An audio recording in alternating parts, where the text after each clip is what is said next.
This is the Motivated Business Show, hosted by me, Mark Terrell, the author of Motivated, the Reluctant Leader's Guide to Building a Business That Sets You Free.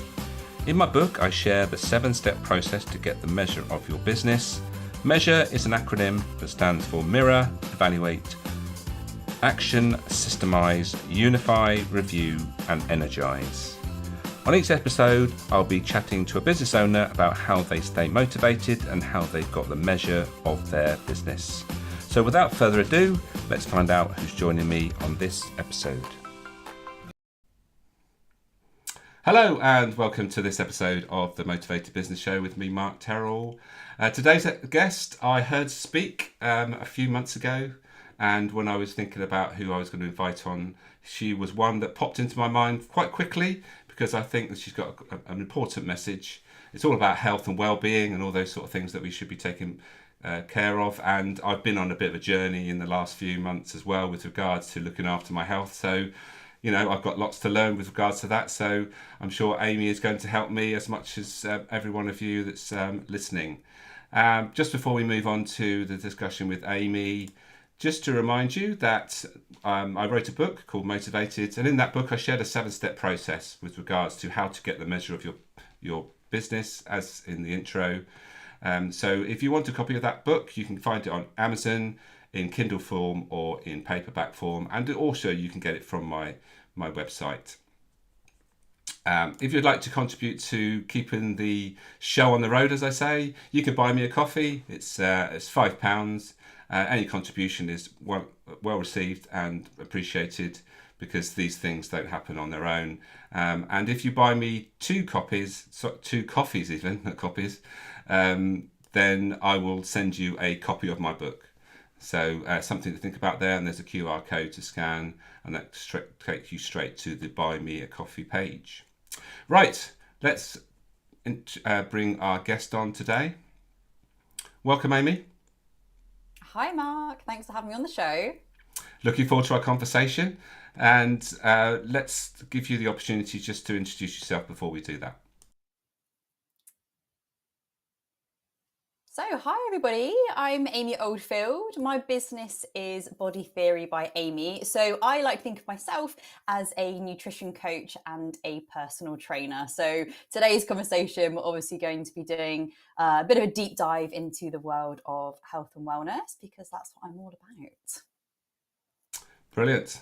Looking forward to it. So Amy, I think the first place we should start, as you are running a business, why do you do what you do? This is a great question, and if we had an hour for the show, I could probably fill the whole hour. So I'll try and make this pretty short and sweet. I have been in the health and fitness industry for 11 years now, but I haven't always been a fit, healthy individual. I was very overweight as a child. I was anorexic as a teenager, and then I really discovered health and fitness in my mid to late 20s. And at that point, I feel like my body was changing. I discovered a way to actually feel really great. I felt so much more confident, so much more alive. I was nourishing my body rather than starving myself. And it felt like I had this secret that I absolutely had to share with as many women as I could, because I wanted other women to know that they could reach their potential too. So that was really the start of becoming a personal trainer and a nutrition coach.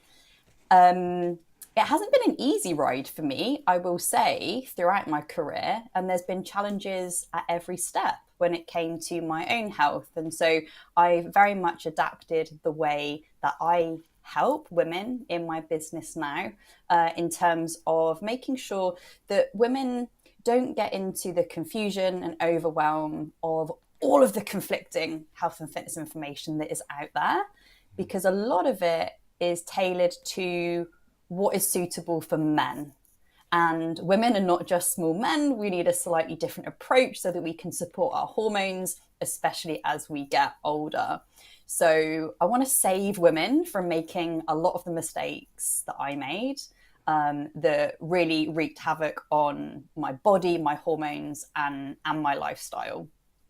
So that's why I do what I do. I want to help women feel like themselves again, feel great, reach their potential. Brilliant. I love it because whenever I talk to coaches, mostly they are trying to prevent people making the same mistake of what they've made. And you talk about the journey there with regards to weight up and going up and down. And I think most people can resonate with that. So I think it'd be interesting to talk about why that happens, and also particularly about your target audience or your target client is someone over 40, and they have particular challenges. So it'd be interesting to find out what particularly it is about that audience that you help particularly. So I've always worked with women over 40. I've always found it a very rewarding client base to help. Right now, in my online coaching business, Body Theory by Amy, I now really specialize in helping women in their 40s who want to lose weight and feel like they're back in control of their body again. I'm almost there myself. I shall turn 40 this year. So excited about that, and really starting to embrace and put into practice everything that I've been teaching my clients for the last 11 years. I think it's a time of a woman's life where there's a lot going on. Her body is dramatically shifting in terms of hormonal status. She's often in the peak of her career, sometimes starting a new business. The kids are getting older, parents are getting older, and there's a lot to juggle. So, really feeling your best and keeping on top of your health and fitness at that time of your life, it can become a challenge. And there's a lot of confusing information out there about the best way to do that. So, I really want to demystify for women how they can look after themselves, how they can enjoy doing it, and how they can actually discover what's going to work for their body as well, because there isn't a one size fits all when it comes to this stuff. Yeah, absolutely. I remember back to when I heard you speak, and I was speaking at the same event. We have I had a member slot, and you were doing the keynote, and I talked all about motivation, didn't I? And we had a slight disagreement because I talked about motivation and the key, but actually, when it turns out we actually were on the same page with regards to what I talk about with regards to motivation is understanding what drives you, but it's not the only thing you should be taking or being aware of, because ultimately we know the scenario when people are motivated at the beginning of January to, join the gym, and by the end of January or maybe the first few weeks in February, they've stopped going. So where did that motivation go? So they had the motivation to start, but what keeps people doing things? So that's my next question really is, people are good at making decisions knowing that the right thing to do, but actually what keeps people on track so that they do the things almost like automatically with regards to that and not relying on motivation? Yeah, there's so many different things to unpack here. And this is very commonly said in the health and fitness industry that motivation will get you started, but it's the habits that keep you going. As with everything in life, easier said than done. Habits don't just get formed and then we stick at them. But there's so many different ways you can come at this, and also by thinking about what's going to work for a particular individual as well. As you know, different things motivate different people. But the things that I see that really get people stuck, or, the wheels fall off, is an all or nothing type behavior. So, like you said, January, the gyms are full. By February, they're empty, and you can actually book into your favorite class again. Um, People can't stay consistent at something when they've set the bar really high. And I work with a lot of high achieving women. So maybe in their personal life, their business and career, they are doing it all and they're doing it all perfectly and it's all go, go, go. And then when you kind of bring that kind of mindset into health and fitness, the wheels do fall off.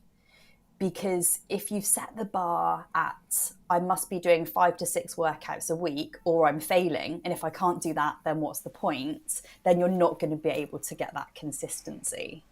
So I always say all or something, infinitely better than all or nothing. And for me, that's a golden rule that I use with my clients to keep them out of that self sabotage and the lack of consistency.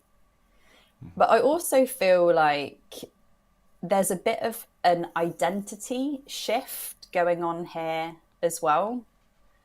So we need to enjoy something in order to feel motivated about it, to do it. But if you're someone who is trying something for the first time, whether that be a new food plan or workout plan or something you're trying to implement into your lifestyle, sleep habits, whatever it may be, you can't come at that with the same identity that you've been living in for the last 5 to 10 years. You have to start taking action and carrying out the habits of the person that you are trying to become. But start acting like that person now.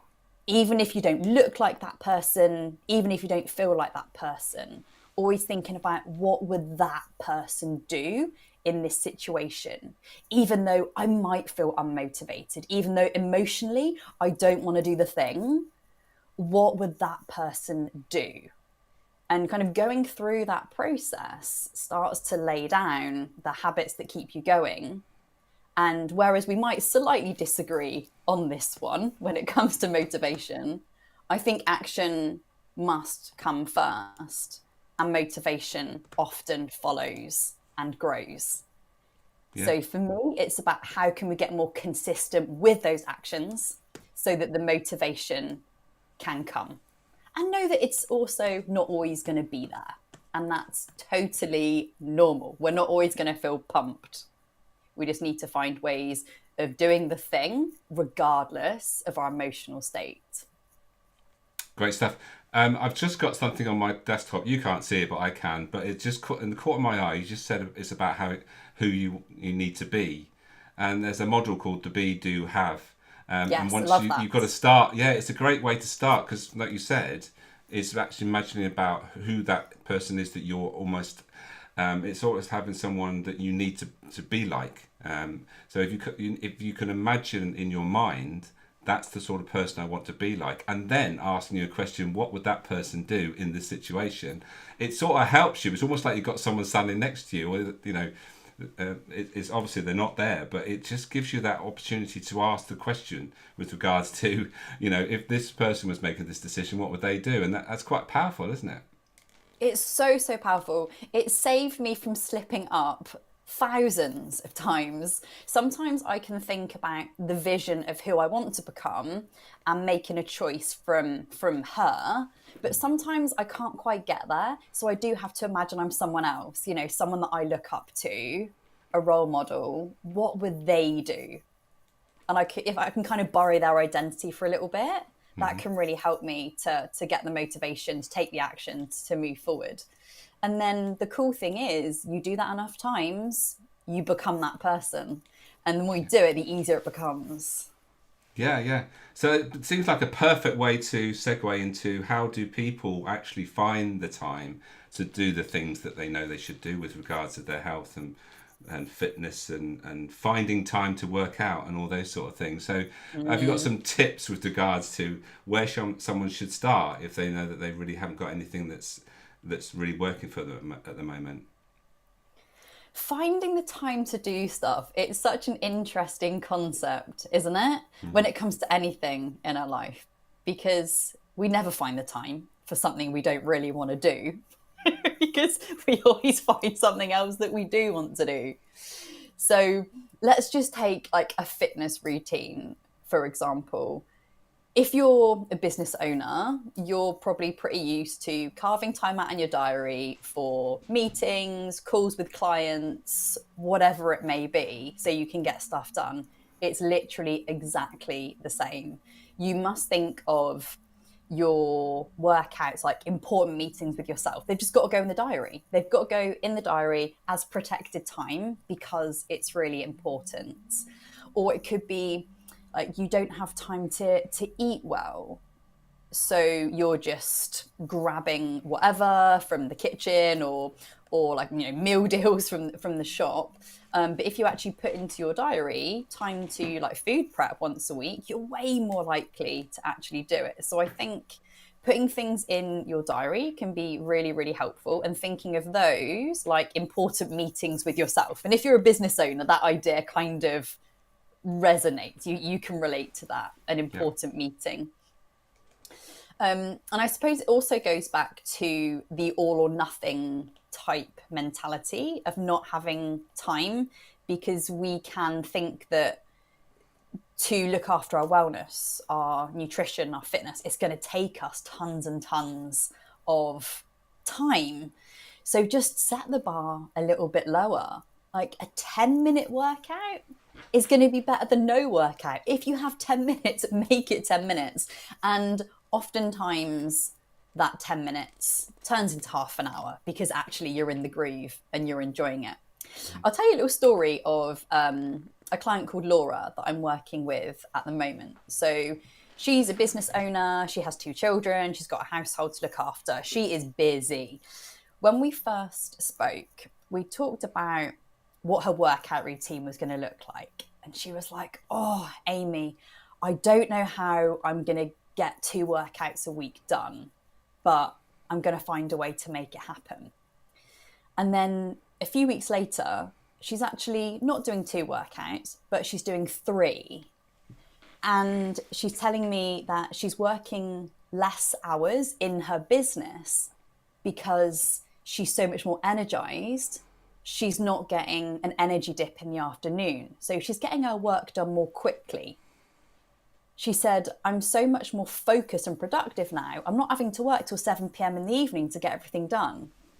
And actually, as I'm telling you this, Amy, I'm in the bath because I've got so much time on my hands. I don't know Wow. what to do with it anymore. So she found the time to not do 2 workouts a week, but 3. She found the time to do 10,000 steps a day. She was more productive in her business, and now she's got so much more time on her hands. She's having baths. Yeah. So It's an that classic interesting, thing, isn't it? yeah. That time management thing. It's how many people have bought a time management book and never find the time to read it? But what you've just described there is what I talk about is actually managing energy is the most important thing. Once you've got the energy, you're more productive, and time doesn't become an issue because you can get more done because you've got the energy to do it. So start there, and if you're Yeah. in a so Yeah, I yeah, think we can often think of like looking after our health and wellness is going to take time away from us, but so often it gives us the time back yeah. in many different ways. Yeah, yeah. I was going to go back to what you said about meal prep, and I think there's something actually a step before that, and something that's been important to me is actually the step before that is actually finding time to shop for the right things, so the right things are in the fridge, isn't it? Because there's no point in saying, "I want to do some meal prep," and then find that there's all unhealthy things in the fridge or in the cupboards. And that's the thing that I've been doing recently is actually spending more time with regards to the type of food I buy, trying to buy organic. Sometimes it's just too more expensive. But if you've got that in mind, that actually when I go to do my weekly shopping or however often you go, I have that mindset with regards to I'm going to buy the healthiest food that I can find at the price that I'm happy to pay. Then that gives you a bit more of a mission with regards to shopping, as opposed to just wandering around aimlessly, just like putting stuff in your basket. Is that something that sort of resonates with you? Yeah, it totally does. And I should know better because I've been coaching women to focus on their nutrition for so long. But I think when you've been a coach for so long, you can sometimes overlook like going right back to the basics. And I've had about 3 or 4 clients say to me recently, the reason I've struggled this week is because I haven't done a food shop. And I'm like, "Amy, you've dropped the ball there. Like we need to go right back to actually, Yeah, helping yeah, people to even get the food in the house." yeah, So we're looking at things like how can you just automate that more? So there's not as many decisions to make over what to buy. Like, is it an online shop? And you just rinse and repeat the same online shop every single week. Yeah. Finding just small ways to remove the barrier to entry. Um, you're also more likely to make better choices if you're shopping online as well versus Yeah. walking around a supermarket hungry and then just grabbing all the deals or whatever sparkly packet is jumping out at you the most on the shelf. But it's so true. Yeah, it's not just about prioritizing, oh, I'm going to eat healthy, but like how you're going to set your environment up for success so that Yeah. you stand a chance of following through. It's interesting you say about the online stuff because you've got far more control and you can control what you're spending because it'll tell you exactly what you're going to spend as opposed to wandering around. You never know quite how much you've got in your basket, do you? You think roughly how much and then it's always a bit of a shock.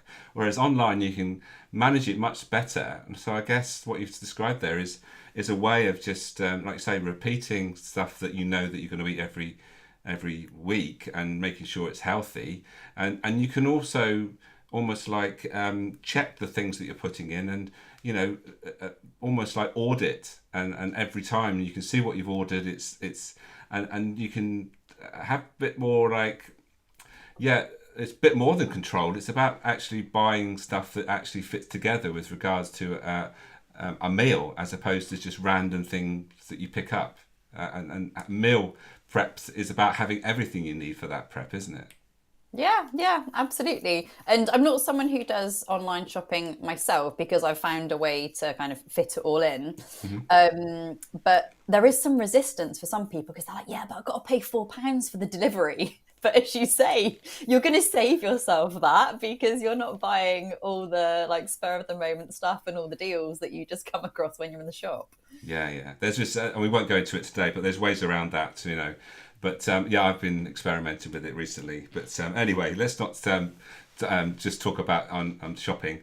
Yeah. So let's think about willpower with regards to how you sort of make yourself do the things that you know are right, and how do you sort of not fall back into those old habits that you used to have.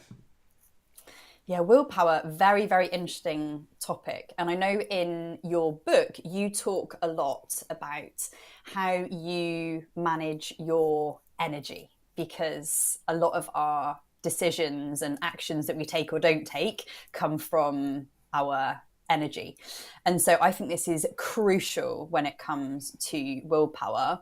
And I like to think of willpower like a battery. So at the beginning of the day, just like your phone battery, it's fully charged. As you go through the day, you have hundreds and hundreds of thoughts in your mind, decisions to make, conversations that have had, people to manage, and it literally drains that willpower battery. So sometimes you might find halfway through the day, your phone battery, you need to plug it in because it needs a bit of a top up.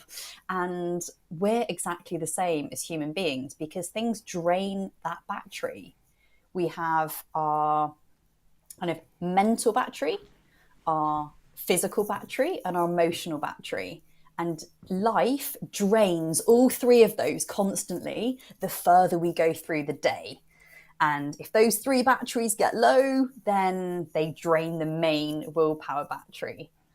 So, how easy is it for you to turn down a pint of beer or a glass of wine in the morning? Easy because the willpower battery is so high. In the evening, for example, not as easy to say no. With a workout, and I know there's a lot of individual preference when it comes to this, but personally, trying to get me into a workout after about 1 p.m. in the afternoon, it's not going to happen. I don't have the willpower to work out at that time of day. In the evening, like not a fighting chance. You're not going to get me to do a workout then. It's got to be done earlier in the day. So like, if you have things, important things that need to get done to fuel your health and fitness, think about doing them earlier in the day when the willpower is higher, or what's draining all those batteries. Often we have people in our life, I call them energy vampires. they really drain our emotional and our mental battery. And what I find is that people that spend too much time with an energy vampire often have very low willpower after they've spent time in that person's company. They might feel really anxious, stressed, just drained. And then it's like, oh my God, like I need a gin and tonic to get over that, or whatever your vice is. So, really important to drill into what's draining your battery. Let's get the hardest things done earlier in the day when you haven't had to make as many decisions. Absolutely resonate with that, because I try to do 3 hits sessions a week. I normally do them on a Tuesday, a Thursday, on a Saturday, and this week I couldn't make the Tuesday one, so I had to do a Monday afternoon, and it was so much more difficult doing it in the afternoon. Yeah. Actually doing it, getting there in the first place, thinking, oh God, I don't really want to Yeah. go. But So much when I got resistance. there, but actually the actual class was more difficult in the afternoon as well, because again, that's that battery situation. It's sort of bit depleted. So absolutely get that. Amy, I'm going to give you a few minutes just to take a breather, sit back a minute. And I'm just going to share a little bit about the things in my book that resonate and connect with what we've been talking about. So this is the 7-step process that I share in the book, and it's always the case where we need to be understanding ourselves. So always start with self-awareness, understanding, with regards to what we talk about today, is it's not just about getting fit. It's about understanding why you want to get fit, and that's connected to more of a purpose. And so the mirror thing is about putting that up with regards to when you're starting something, understand why you're really doing it, and it's more than just losing weight. What does that losing weight allow to happen? Evaluation stage, the second step, is what is Amy's talked about her journey and what she's learned on her journey. So when you are evaluating what you're trying to do with your business, that's where a coach that's been on a similar journey is really valuable, and it would shortcut things.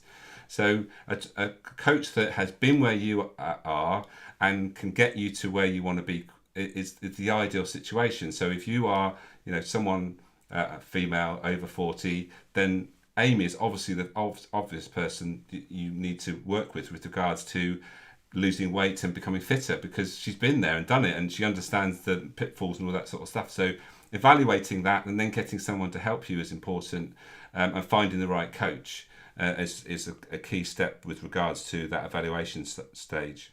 And I think also with systemizing, businesses run on systems, and I think with regards to what Amy's shared today, it's about almost having a system with regards to your health. Make it into a system.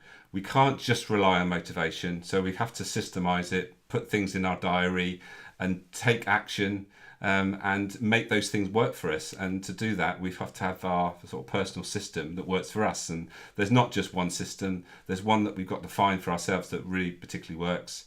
For me, HIIT sessions 3 times a week work, and they go in my diary. They're in the diary first, and not something that I do if I get the time. So default diary and all that sort of stuff is a systemized way of making sure your diary doesn't get filled with things that maybe you don't need to do. I mean, like, if you've got a diary access from your clients, make sure that you block out that time so that your clients can't book that time, so you can't do the things that is important to you. So that sort of thing. So systemizing is always important, and something that we need to sort of be aware of with regards to getting the most out of, whether it's our business or in this case our health. So there's a quick look into the 7-step process. Let's bring Amy back to see if she's got any comments on what I've just shared. Yes, I love how you linked all of that into the world of health and fitness. Absolutely, like systems is something that people don't think of, is it? When you're thinking of health and fitness, but that's something that we need to systemize as well, just like a business. So yeah, I love the connection there. Brilliant. Amy, sadly the time is running away from us. We need to sort of bring things to an end. But before we do, is there just one thing that you'd like to sort of share with anybody that's maybe struggling with their wellness and fitness at the moment? Well, I think if we link this into motivation and health and fitness, we can't ignore the importance of really understanding your deep why you want to lose weight, why you want to be stronger, why you want to feel better, whatever that goal is. I just want to encourage people to think about that deep why that is driving them and just try and go a little bit deeper than surface level, because losing weight, it's never, ever about just losing the weight.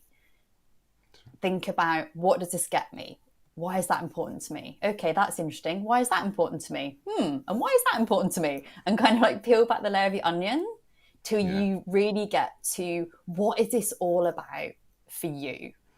And I think that can get a lot of people unstuck when it It's not, comes to motivation. I was just thinking about, it's almost like being that an annoying child where you keep asking why, Yeah. but why, and almost saying to yourself, well, why, and getting to the point where once you've said it enough times, when you get to that base level, there's that real core purpose, and that's what's going to drive you forward with regards to keeping you doing the things you should be doing. Amy, thank you for your time today. Really enjoyed it. There's never enough time on these podcasts to go as deep as maybe I'd like to, but it gives us all a flavour of what you do and why it's important. So thank you for giving up your time today to join us on the podcast. And hopefully we'll catch up again very soon. You are welcome. Thanks for having me. There we are, Amy. If you're in your 40s and female, ideally, then get in touch with Amy, because she can help you with your wellness, your fitness. She's been on that journey, and you're her ideal client. Thank you for her for sharing such knowledge with us. Before we go, though, I just want to remind you about the book, 7-Step Process, which I share in the book. And interestingly, there is 9 chapters in the book, and one of the chapters is about looking after yourself. And that's why I'm so interested in what Amy does. Is there's no good having a business if you can't look after yourself first, and that has to be the case. If you're trying to run a business and you're not looking after yourself, then ultimately I think the wheels will fall off with regards to your overall well-being. So make sure it's one of your priorities. Just a reminder again that if you'd like to support the podcast, then you can do that by clicking on the link to buy me a coffee, or you can click or scan the QR code, which will take you straight through to my Buy Me a Coffee page, and you can buy me a coffee, and that contributes to the keeping the show on the road, as it were. And if you buy me 2 coffees, I will send you a copy of my book as a thank you. So there we are. That's today's episode done and dusted. We'll be back soon with another episode. But until then, look after yourselves, and we'll see you next time.